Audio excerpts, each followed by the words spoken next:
symposium on mission life, followed by a plantation life. और इसके तहत इन्होंने सबसे इम्पोर्टेंट काम ये करना है कि आप सबको, सभी जितनी भी पब्लिक है हमारे हिंदुस्तान की, उसको सेंसिटाइज करना है, उसको बताना है कि अगर अपनी लाइफ में आप छोटे छोटे चेंजेस लाएं, अपनी लाइफ में छोटी छोटी अच्छी चीज़ें करें, तो हम सब मिलकर इन्वायरमेंट को, अपने वातावरण को प्रदूषण से बचा सकते हैं, सुंदर बना सकते हैं, अपने रहने लायक कर सकते हैं। देखिए बच्चे, अगर प्रदूषण होगा तो हमें होता है, तो दिल्ली वालों को प्रॉब्लम होती है कि नहीं? हमें तो नहीं होती, क्योंकि हमारा इन्वायरमेंट हमने उस हिसाब से उतना प्रदूषित नहीं किया। लेकिन आजकल जो भी थॉट होता है that is with respect to global thought, global scenario. और अगर आप ग्लोबल बात करते हो तो आपके द्वारा किया हुआ प्रदूषण इसी को कंट्रीब्यूट करता है।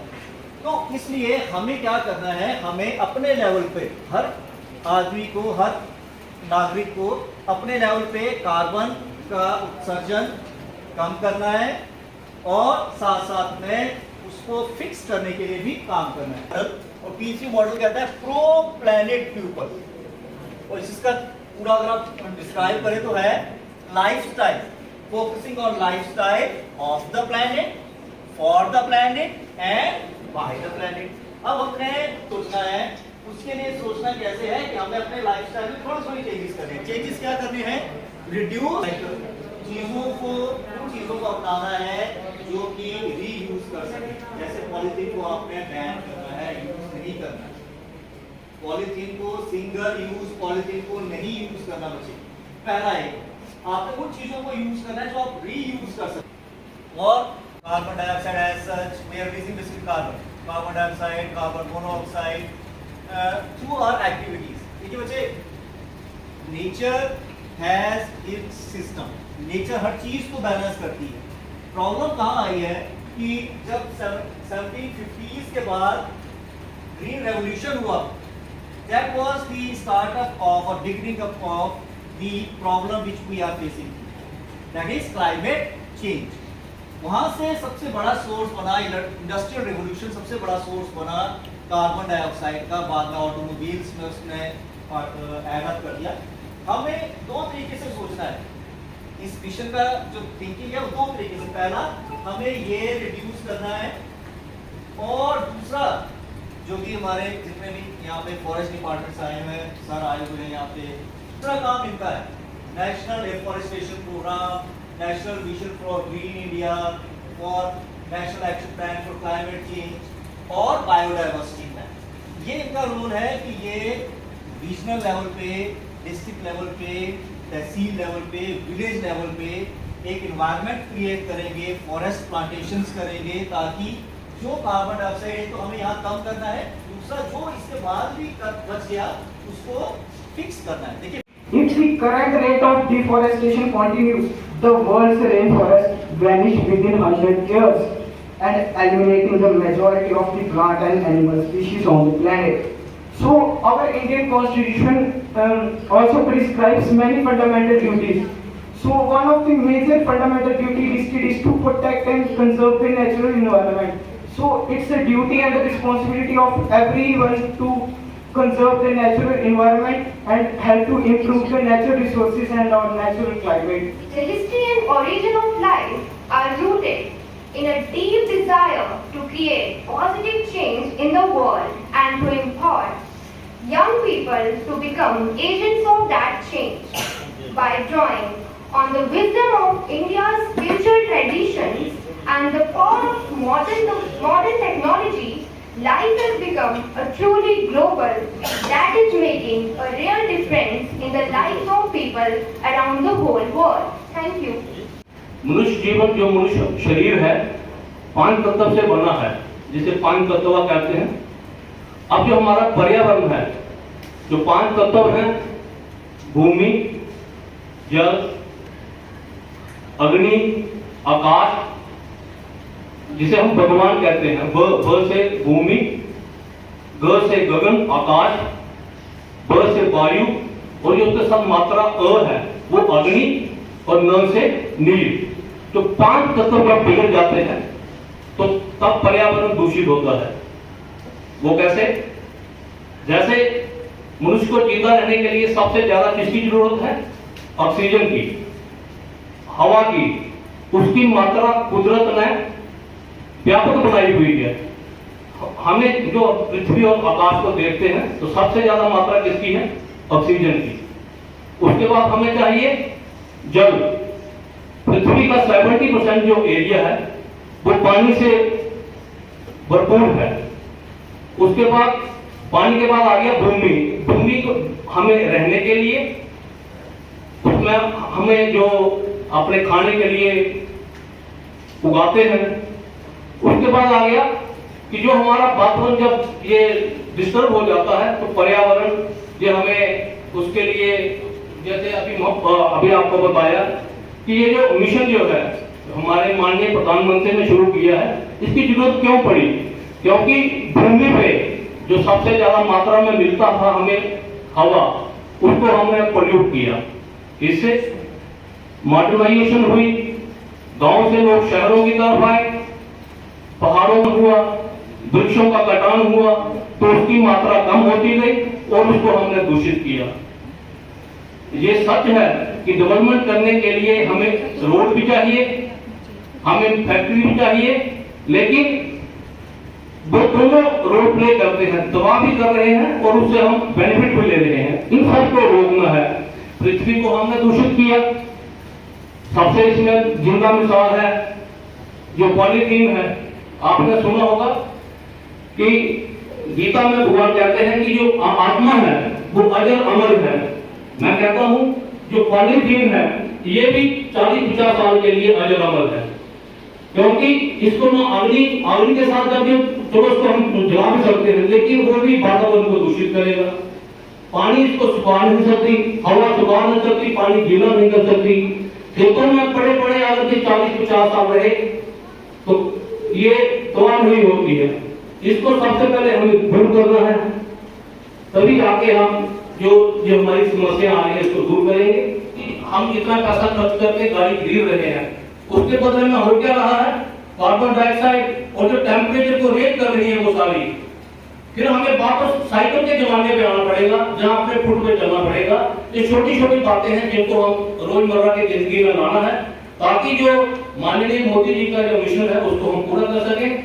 मैं धन्यवाद करता हूं अपने फॉरेस्ट डिपार्टमेंट का कि जिन्होंने ये आज का जो प्रोग्राम था इसको ऑर्गेनाइज किया, और मैं बच्चों से और हम सभी उसमें मैं भी इंक्लूड हूं, ये शब्द लेके जाएं कि अपनी तरफ से कुछ ना कुछ ऐसा करें जिससे टोटल जो पर्यावरण है उसको पर listen to all the speakers, especially the students, and उस पूरे 5 लोग जिन्होंने पार्टिसिपेट किया आज के आप इसको डिबेट कह सकते हैं, बट उसका जो सारांश है वो 3 या 4 बातों पे ही आके सिमट रहा है। एक, पहले स्पीकर ने डिफॉरेस्टेशन पे बात की, दूसरे स्पीकर ने जो सारांश निकला वो सस्टेनेबल डेवलपमेंट के लिए बोला, एक स्पीकर ने फेयर एंड इक्विटेबल शेयरिंग के लिए बोला, एक स्पीकर ने जहां तक निकला उसका सारांश, मैंने उसको ये टर्मिनोलॉजी देता हूं कि कहते हैं कि think globally act locally. I'll tell you one thing that I need not to elaborate in detail about what life mission actually is. All explained, but I have no hesitation in saying this also, that I was expecting some out of the box ideas. I was not expecting that what has been there on the Google, what has been there on the Indian websites, what has been there on the global websites. I was expecting some out of the box ideas, which ideas you can inculcate for the ultimate, that upliftment of this campus. We all know that we have not to use single-use plastic, but you have to start from your own campus. I request the college fraternity to ban these plastic bottles in every event which you organize. In Forest Department, we have taken an initiative. We never allow plastic bottles in any of our functions. Any of our functions. Our principal chief conservator of forest, Dr. Mohit Gera, the former chief conservator of forest in the year 2019 itself has banned the use of plastic bottles in any of the forest functions. You will find in our functions the glass bottles, and you will also find something in the steel bottles like this flask. It is not that. I'll tell you one thing more. That we are not doing this that के हम plastic की बोतल लेके उनको refill करेंगे. In most of our institutions we have RO installed. So what I want to say, कि globally think कीजिए, act locally कीजिए. Deforestation की बात करें तो मैं आपको आपके बसोली के खित्ते के बारे में बताना चाहूँगा. यहाँ सभी लोग महानपुर का कुछ एरिया बसोली के ऊपर वाले एरिया से भी आते हैं. I will tell you that what is the reason for the deforestation. See, एक terminology use होती है that this earth, this mother or this biodiversity has everything to satisfy the human need, but it cannot satisfy the human greed. So it is the greed in the form of development which is happening, and as a result lakhs of hectares of forest land is being diverted for which purpose? For the construction of roads, for the construction of business establishments, for the construction of educational institutions, for the constructions of very big developments which are happening, because India तो इस समय जिस development के mode में है, and we do not have the sufficient space, so we have turned towards the forest. और आपके बसोली का मैं आपको डाटा देना चाहूँ, पिछले सिर्फ 3 वर्षों में, मैं सिर्फ 3 वर्षों की बात कर रहा हूँ, कि जो बसोली में, बसोली फॉरेस्ट डिवीजन में 110 हेक्टेयर जगह हमने डाइवर्ट करके रोड्स को दे दिए हैं. माने 110 हेक्टेयर को 20 से मल्टीप्लाई कीजिए, कितने थाउजेंड का कैनाल बनेगा. तो this is the actual problem. So know ultimately solution किनके पास है? The solution lies with you people. The solution lies with all of you.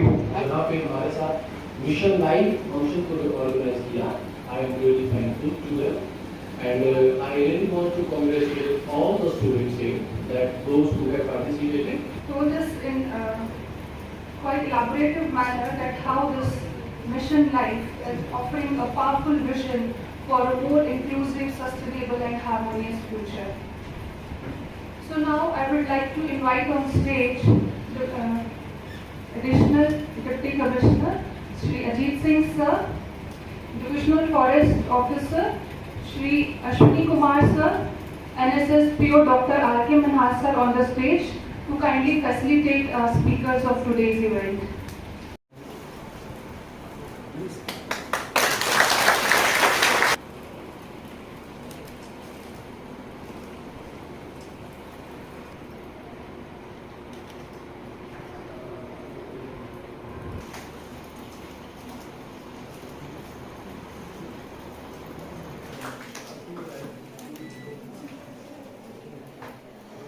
पौधे का बहुत महत्व है ना. तो ये मुझे पता नहीं सर कितने में की है, लेकिन ये रुद्राक्ष का पौधा है. बड़ी मुश्किल से हमने जम्मू से लाया है. आप लोगों को उसको बचाना है, तो डिपार्टमेंट आपके साथ हमेशा रहेगा. तो आए, आई फील के आप साथ के साथ आए. देखिए बड़ा आसान है, घर में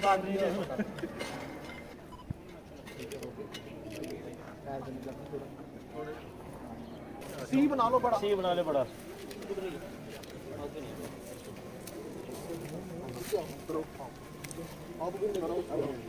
एक सामने कि पर्यावरण को बचाने के लिए अपनी दैनिक जीवन में हर संभव बदलाव लाऊंगी. मैं यह भी वचन देती हूँ कि मैं अपने परिवार, मित्रों और अन्य लोगों को पर्यावरण के अनुकूल आदतों और व्यवहारों के महत्व के विषय में